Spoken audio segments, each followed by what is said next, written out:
You're listening to Masonry Principles, your guide to building better buildings, with hosts Amanda Badian and Phil Leden. Thanks for listening to Masonry Principles. Today, we are going to dive into the world of restoration. And we have Neil Gary, Vice President and Engineer over at Bell & Spina. And we also have on the contractor side, Scott from Lupini Construction. Hi, guys. Hello. Hi, what's going on, Amanda? Oh, we are really excited to get into this. With Masonry Principles, we try to cover a lot of different topics, and restoration is one that we really haven't dived into. And I think you two are going to be great voices for us to learn a little bit more. So I'm going to kind of give the mic to you and let you tell us where you want to go with the conversation, because there's just so much. I mean, restoration in general, I guess, how do you define restoration or the preservation side of masonry, I guess, is where we can start. Wow, that's a loaded question. I would like to not spend 4 hours to 8 hours talking about that. But what I'd really like to talk about is something that affects the restoration business immensely, which is so simple, but so many people make mistakes with it. And how many times do we go on a project where there's an inconsistent color of the repair mortars, cracking, debonding to the substrate of the repair mortar failure, quick deterioration over a week or two, and it's called surface saturated dry substrate. Or if you're an engineer like Neil and Phil, which they're going to critique me, it's actually saturated surface dry. And I'm going to let Neil tell us what that means, because not everybody wants to hear me talk. Well, when we think about porous substrates, there's really, there's a range of different conditions that they can be found in with regard to moisture content. Very rarely, in fact, never will we really be working in a restoration situation where we have an oven dry condition. But we often can have situations where the the pores, I should say, of the substrate are partially full or empty of water or completely saturated with water. What we're trying to do at the point that we're doing restoration work is to create a condition where the pores of the substrate are filled with water, but it's not overflowing onto the balance of the substrate. So imagine, if you will, a landscape filled with craters, and all the craters are full of water, but the land between is dry. If you looked at a microscopic level, that's kind of what we're trying to achieve when we're saturated surface dry. So the pores are saturated, but the surface surrounding is dry.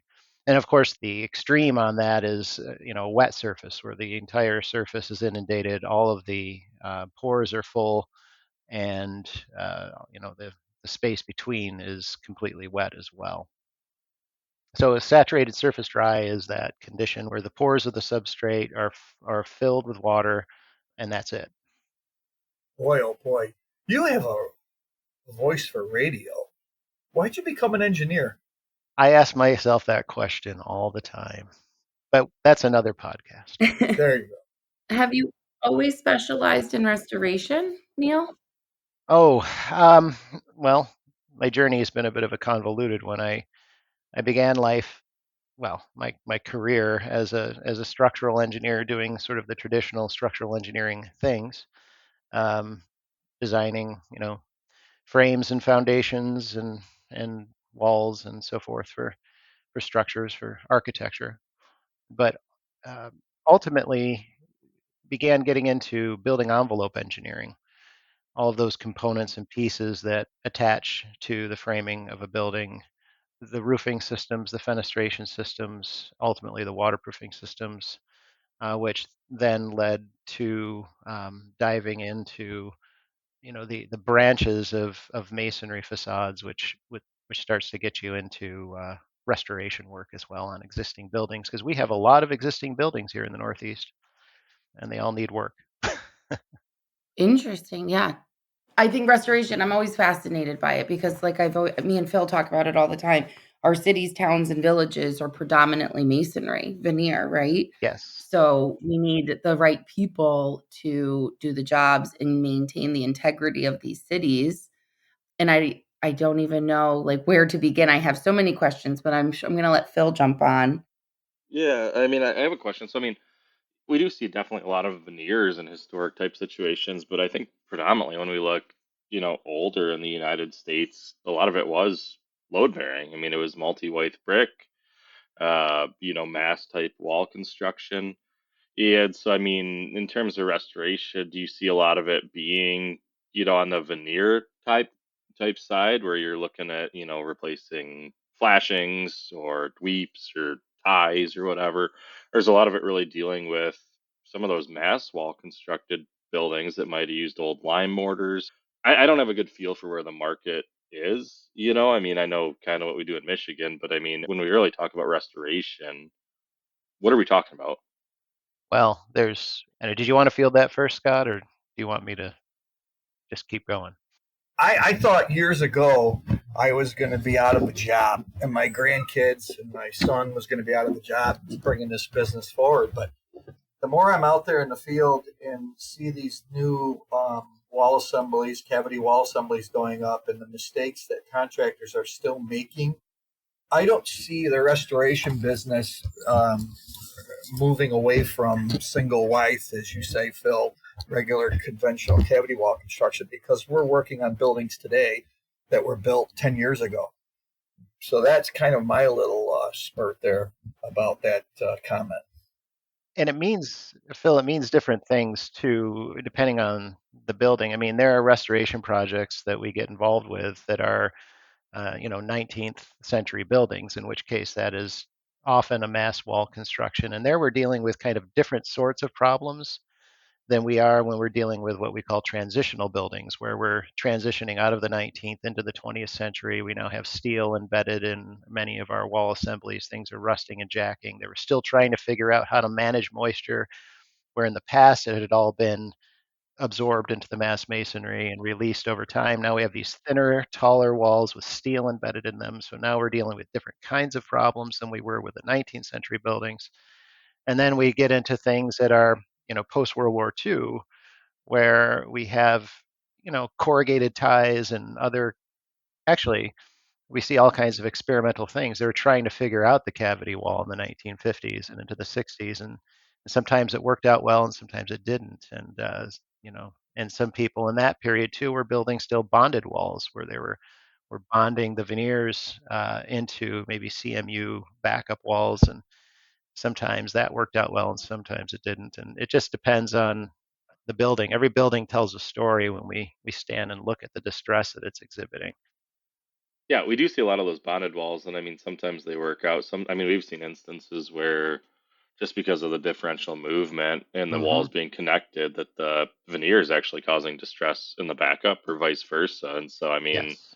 yeah, super interesting. I mean, I do want to jump back to something Scott said because I want to go back to that because I mean, yeah, we talked about this being experimental in the 40s and 50s as we're trying to figure out the cavity wall system, but I mean, Scott's on here telling us that he's replacing wall systems that are 10 years old. And so, I mean, from my perspective, trying to educate the industry, one of our biggest assets is that we do have a long life expectancy of our buildings. I mean, why the hell are we replacing stuff that's 10 years old? And how can we do better? I guess, Scott, that's to you. What are we doing wrong? I think there's a couple things. I mean, personally, I think it's the designers, Neil. No, I'm like, I think really it's that the mason doesn't treat like the restoration mason like myself. We don't treat the flashings like roofing. You have to treat the flashing systems that are in these wall assemblies like a roof. If you don't, that water has nowhere to get out and it gets in. And no matter what you do, it causes havoc, especially if we lived in Florida, it wouldn't, right? We don't have that freeze thaw cycle, but in the wonderful state of New York, we got that freeze thaw cycle as well as Michigan. So at the end of the day, if the new Mason guys, they're worked on production numbers, they're trying to get production. And the flashing is really secondary to them. So that's the first thing. The second thing is ties. And then the third thing that Neil and I have been exposed to and recently on many projects is a substrate to mortar bond issue. So that's a whole nother discussion. But yeah, I mean, to answer your question, I think it is partially design, it's partially flashing system details, and then anchorage details. So you put those three together, yeah, we're still repairing those newer facades today. Well, I mean, in terms of anchorage, I mean, with a block backup and brick veneer, I mean, we commonly just see hook and eye wire. I mean, what type of anchors are failing in that short of a lifetime? When you don't install them correctly, Okay. when you're putting them in and the flashing detail's not right, and those anchors are sitting in water, you ever see them corrode? Um, there's a lot of issues that, like I said, could come into play there. So we just need to do a better job educating and holding ourselves to a higher standard as an industry. That is correct. I'm trying to Well, figure out. I'm trying. Oh, go ahead, Neil, since you got the voice of radio. I was going to ask, are we still going to talk about saturated surface dry?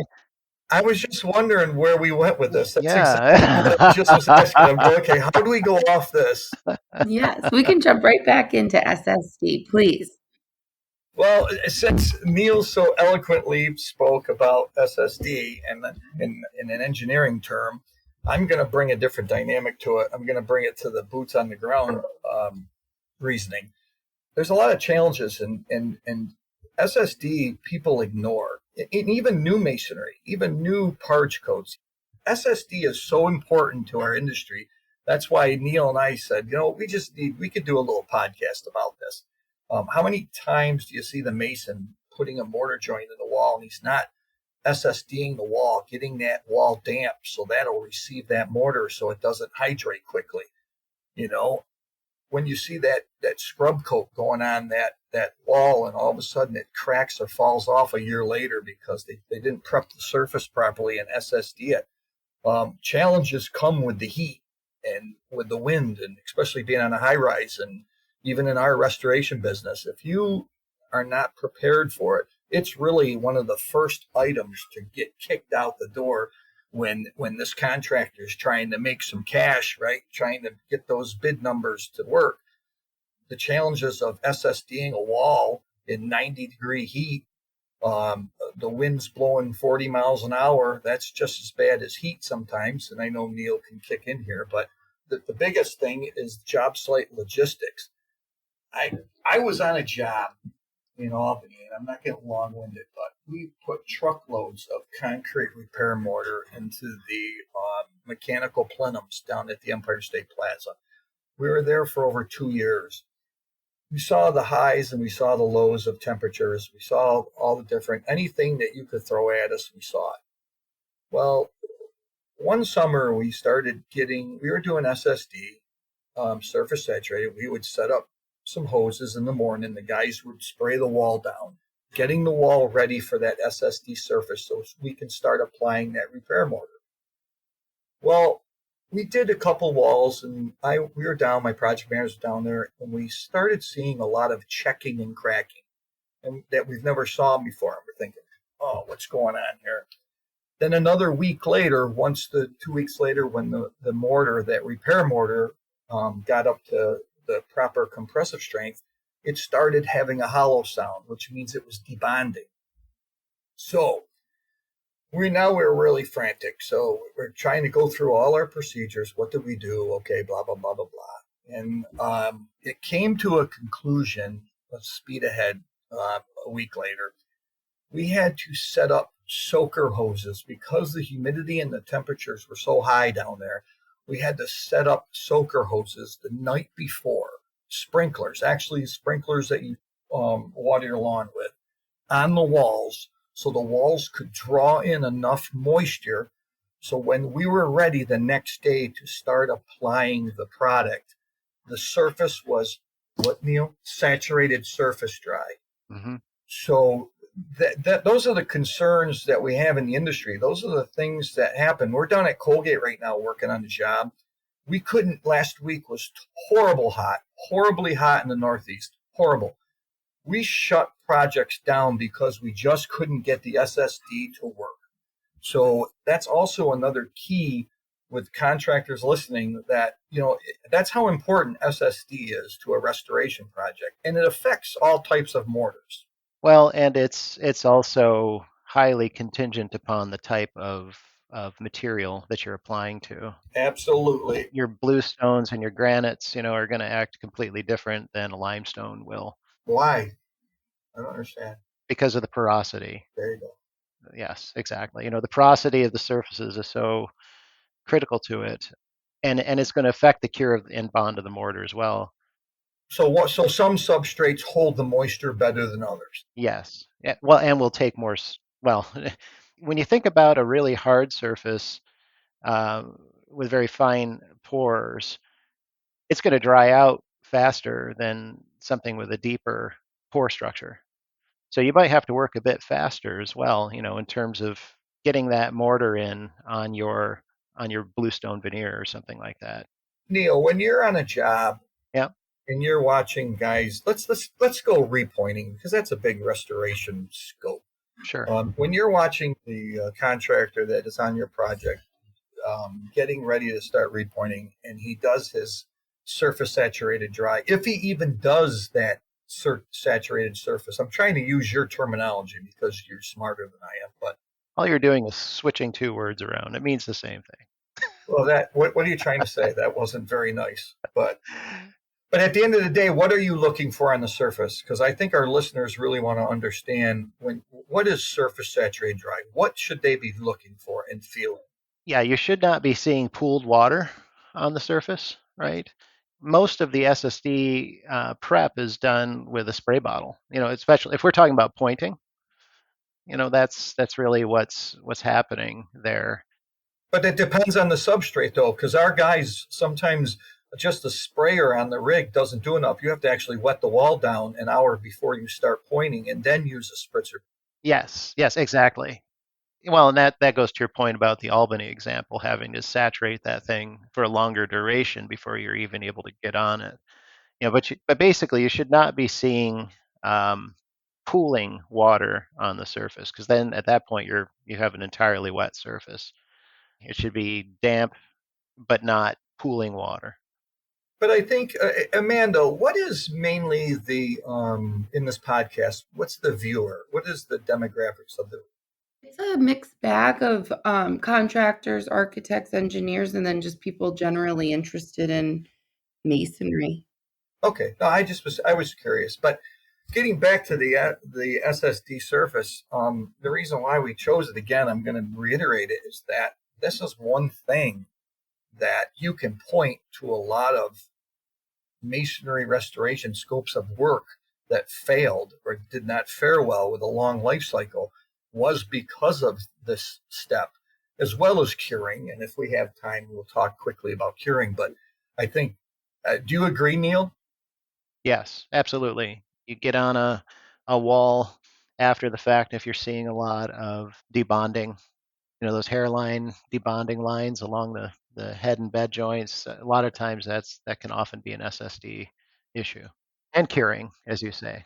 So what I'm hearing is SSD is an issue in restoration, but it's an issue in new construct. Like if you're not constructing it correctly, is restoration a time limit of like this becomes a restoration project, or could it be a year later and we're just restoring something that was poorly made? I think the big difference is that in restoration work, we're often working with stone, Okay. all right? And it's going to be a lot less forgiving than working, say, with brick. Okay, gotcha. Yeah, I'm just wrapping my head around it too because I'm more of a visual person. So then Yeah. when SSD is prevalent on the job site of like, you're going in because of SSD issues, are you like, is this becoming PCC work? Like, explain to me how you remedy it.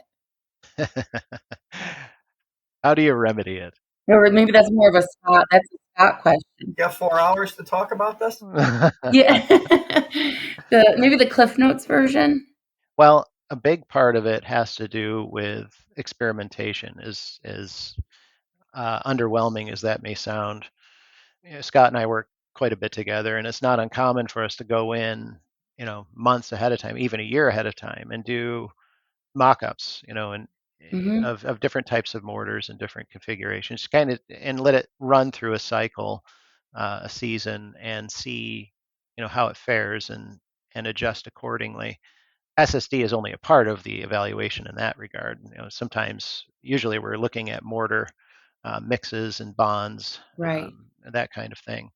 But always, SSD is part of that exercise.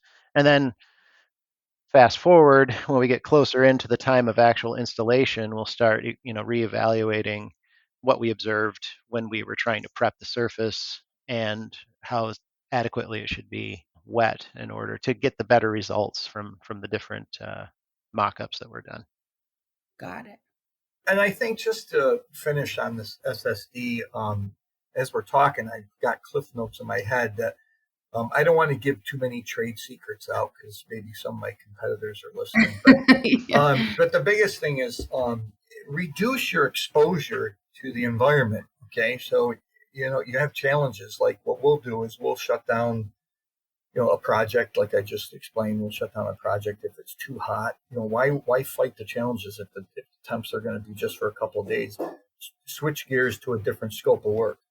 The other thing is reduce the sun and the wind to the wall. So that means by simple sunshades, canopies, any type of engineering feat that you can slow down that moisture release from that wall, so you can have time for that mortar to cure properly and for that SSD surface to be ready. Because don't forget, you might have a perfect SSD surface when you start repointing a specific location, but by the time, the biggest mistakes that happen is guys don't pay attention to the continual SSD of that surface. And then 2 foot down, we SSD'd it, we saturated the surface, but now it's dry. Well, that doesn't matter. The concept behind it is not to make sure that your mortar cures slowly and you don't, in my terms, suck the life out of the substrate you're trying to bond to. Right. Those are just a few key things that Lupini does to help reduce the problems that we would have on a job when it's concerning the SSD. And to test the SSD, you said you use a spray bottle. There's not like a meter or anything technical. Well, what I do is I stand with 1 foot elevated, and then my other left arm is pointing towards the east. I plug my nose, and then I count to 3. Yes. Okay. There's your gauge. It's pretty much the Mason needs to know what he's doing. Like Neil said, when you touch the surface, it's damp. It's not wet. It's not ponding, but it's damp. And that's a challenge. So it's called surface saturated dry. And it stays that way right up till point of application. There you go. That's the challenge. Yeah. So, I mean, is this mortar dependent also? I mean, it seems like, I mean, some of our mortars have higher bond strengths than others, and so is the degree of saturation dependent on the type of mortar in addition to the type of unit? Well, what we're trying to do is prevent the substrate from prematurely pulling water out of the mortar mix. And Phil, don't forget though, there's a lot of different brand new mortars out there with these high polymer modified contents, and this is a whole nother discussion. Let's talk about historic preservation. Historically, buildings that were structured over 100 years ago didn't have all these fancy repair mortars, so we can get into breathability. So at the end of the day, the SSD is important because we're using historically matched mortars, like Neil talked about. So you don't put these epoxy bonding agents. You don't put these polymer modified mortars that don't allow that historic structure to breathe. So, but at the end of the day, just for a quick example, these concrete repair contract manufacturers have these high strength bonding agents. Lupini doesn't use any of those bonding agents. We go back to the old scrub coat, SSD scrub coat the material and put it in the wall. And our failure rate has been reduced by 90%. So that's a whole other discussion. But to answer your question, yeah, it depends on the manufacturer and what material you're using, but not in a historic structure. You're not using these type of materials. Sure. Okay, Neil, told you. I think we could talk about SSD and like the historical preservation side and then the restoration side. I mean, it's just an ongoing conversation. This is the tip of the iceberg, really. I guess to wrap it all up, asking both Scott and Neil, what's one of your favorite historical restoration preservation jobs you've worked on in your career? Oh boy. That's a long list. What's the first one that popped into your head? I guess the first one that pops in my head is the oldest government engineered structure down at West Point. It was the chain battery where they used to draw the chain to catch the British ships coming up the Hudson. Oh, wow. So we restored that structure years ago. So I think that probably stands out.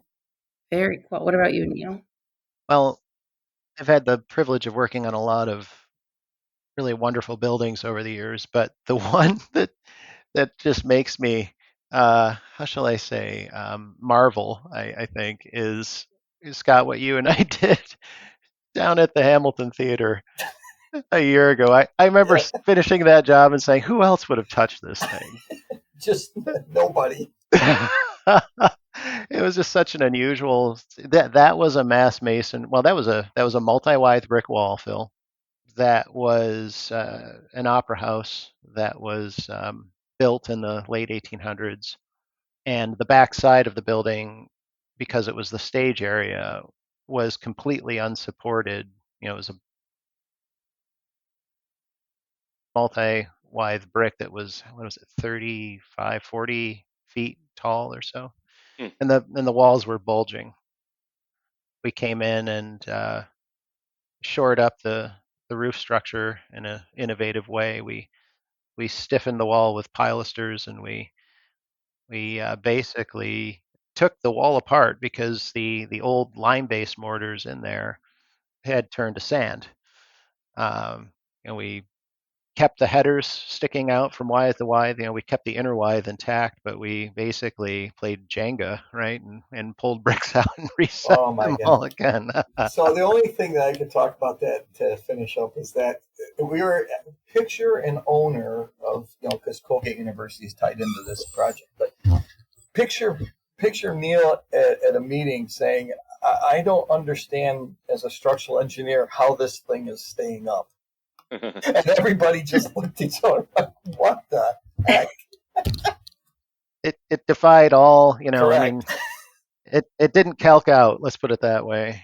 But that was, I mean, was that a restoration? I suppose it was. I mean, we were not afraid to introduce modern materials. It wasn't a historic, uh, you know, landmark, or I should say, wasn't on any Registers. preservation list. Yeah, registered exactly. It was, how do we keep this thing from becoming unstable? I did have one super quick last question. So, I mean, we talked a lot about saturated surface dry and units absorbing water. I've been involved on a couple projects where the suction rate of some stone has been like zero. Hmm. I mean, how does that play into it? Because, I mean, in those cases, we did have to use a polymer modified type mortar because if we spread normal mortar, it would just sit there and float all day. I Yeah. mean, are there certain types of stone that are typically kind of more porous, and are there certain types that typically have a really low suction? And what are those? It's kind of fun. They knew 100 years ago plus like what those stones were. I've got an old reference that literally goes through stone selection in 1899 and talks about porosity and absorption. And what you see is that, and it's kind of intuitive. We know that the granites are really challenging to work with. They're not as absorptive. Definitely, I had mentioned bluestone earlier. That's another one that's a real tight structure. But the limestones are very open and porous. It's also why they would put the limestones off of grade, right? You'd have your granites and so forth down low. That was sort of a benefit. But when it comes to mortars, historically, their options were to play with the lime content. Hmm. The more lime-rich mortars tended to have better bonding capabilities than not. And earlier on, that's all they had, and then they moved into the natural hydraulic limes and the Rosendales and that kind of thing as the century turned, the 19th to 20th century. Then the Portlands And that's where we start to see sort of an experimentation of using the Portlands. And that's one of the kind of difficult things I think about masonry restoration work is that when they were putting these buildings together, the transitional buildings in particular, there really wasn't a precedent. They were leaning on centuries of Western architecture, which was, as you pointed out earlier, Phil, mass masonry and lime-based mortars. And now they're trying to figure out how to use these new materials, new configurations, and thinner walls. And sometimes it worked well, and sometimes it didn't. And we're kind of learning in retrospect as we take these things apart and analyze them. Sure. Yeah, that makes total sense. Well, I really enjoyed this conversation, and I feel like we're going to have to do a part 2, 3, and 4 because there's just so much to talk about in the world of restoration and preservation. And I really do appreciate Phil and I both really appreciate you coming on and speaking from both a contractor perspective and an engineering perspective. Thank you so much. You're welcome, Amanda. Thank you very much. I learned a lot today. Thank you for listening to this episode of Masonry Principles. To continue the conversation, be sure to reach out to us by visiting masonryprinciples.com.